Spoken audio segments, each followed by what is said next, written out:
Welcome to my channel. আমার চ্যানেলে আপনাদের স্বাগতম। চলে আসছি আর একটা নতুন রেসিপি নিয়ে। এই রেসিপি বানানোর জন্য এখানে আমি কয়েক টুকরো শোলা কচু কেটে নিয়েছি। এই যে দেখুন, এই শোলা কচুগুলো একদম মুখের, এগুলি চট করে সেদ্ধ হয়ে যায়। আর এর সঙ্গে কয়েক টুকরো কাশ্মীরি আলু কেটে নিয়েছি। এবার আমি কড়াইয়ে ছোটো এক বাটি সরিষার তেল দিলাম। এর মধ্যে 5 চামচ সরিষার তেল আছে। এখন ফোড়নের জন্য দিচ্ছি একটা শুকনো লঙ্কা, আর এর সঙ্গে দিচ্ছি সামান্য একটু জিরে। এবার আমি দিচ্ছি একটা তেজপাতা, এর সঙ্গে দিচ্ছি একটা সাদা এলাচ আর একটা লং। এগুলি ভাজা হয়ে গেছে। এবার আমি এর মধ্যে দিচ্ছি আলু আর কচুগুলো। এখন আমি দিচ্ছি স্বাদ মতো লবণ, আর দিচ্ছি পরিমাণ মতো হলুদ। এবারে আলু আর ছোলা কচুগুলো খুব ভালো করে ভেজে নেব। দেখুন না, একদম ছাকা তেলে। এগুলি এমনভাবে ভাজবো যাতে ভাজতেই সেদ্ধ হয়ে যায়। আবারও একটু নেড়ে দিচ্ছি। এই যে দেখুন, এগুলি প্রায় আধা ভাজা হয়ে আসছে, আর একটু হবে। এই যে দেখুন, একদম লাল হয়েছে। এখন আমি এর মধ্যে দিচ্ছি একটা পেঁয়াজ বাটা। বড় একটা পেঁয়াজ বেটে নিয়েছি।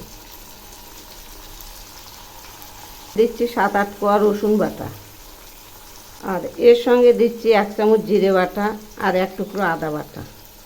আদাটা হাফ ইঞ্চি পরিমাণ। এখন আমি এর মধ্যে দিচ্ছি 1 চামচ শুকনো লঙ্কার গুঁড়ো, আর কালারের জন্য দিচ্ছি হাফ চামচ কাশ্মীরি লঙ্কার গুঁড়ো, আর দিচ্ছি হাফ চামচ ধনিয়া গুঁড়ো। এবার আমি এই মশলাগুলো খুব ভালো করে কষিয়ে নেব। একদম মাংসের মতো করে কষাবো। আরও কিছু মশলা দেওয়ার বাকি আছে, সেগুলি পরে দেব। আবারও একটু নেড়ে দিচ্ছি। এগুলি বেশ কিছু সময় ধরে কষাবো। কষানো প্রায় হয়ে এসছে। এই যে দেখুন, একদম লাল লাল হয়েছে, আর এই সবজিগুলো থেকে তেল ছেড়েছে। আর এই যে দেখুন, কচুগুলো কীরকম গলে যাচ্ছে। এখন আমি এর মধ্যে দিচ্ছি 7-8টা কাজু বাদাম বাটা।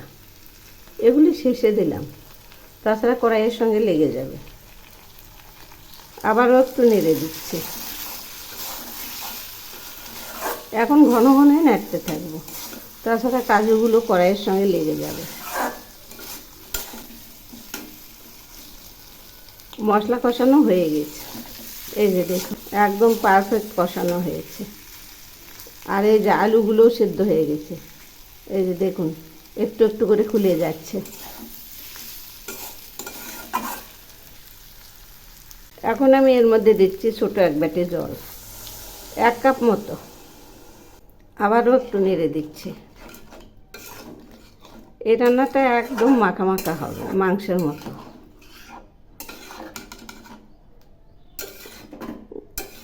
এই যে দেখুন, গ্রেভিটা একদম থকথকে হয়েছে। রান্নাটা আরও কিছুক্ষণ হবে।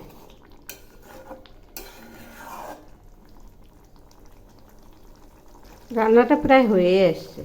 সব শেষে আমি এর মধ্যে দিচ্ছি 1 টুকরো গরম মশলা বাটা আর 1 টুকরো সাদা এলাচ বাটা, আর এর সঙ্গে দিচ্ছি 1 চামচ ঘি। রান্না কমপ্লিট। এবার একটু নেড়ে চেড়ে নামাবো। রান্নাটা নামিয়েছি। দেখুন না, কি দারুণ হয়েছে। এভাবে একবার বানিয়ে খেয়ে দেখবেন, অসাধারণ টেস্ট। একবার খেলে ভুলতেই পারবেন না, এত টেস্টি। এই রান্নাটা মাছ মাংসকেও হার মানাবে।